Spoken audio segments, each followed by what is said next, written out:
लगातार पवन सिंह अपने भोजपुरिया अंदाज में राइज एंड फॉल को बहुत ही आगे तक ले जा रहे हैं। आप सभी को बता दें कि पावर स्टार पवन सिंह जी ने एक एपिसोड में बहुत ही अच्छा सुरीला अपने आवाज़ में अपना ही गाना राइज एंड फॉल में गा के सब लोगों को झूम उठा दिए। पावर स्टार पवन सिंह के वजह से राइज एंड फॉल में बहुत ही ज़्यादा अच्छा टीआरपी मिल रही है।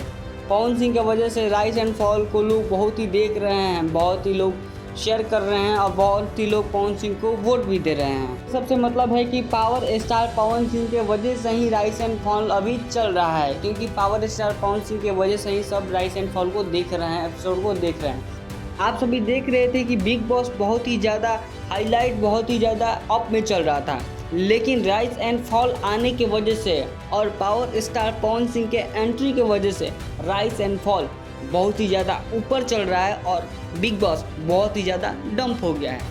तो आप लोग भी राइज एंड फॉल देखिए, पवन सिंह का एपिसोड देखिए, आपको उसमें जो भी पसंद है उनके वजह से देखिए, और हाँ, पावर स्टार पवन सिंह को ज़रूर वोट कीजिए। धन्यवाद।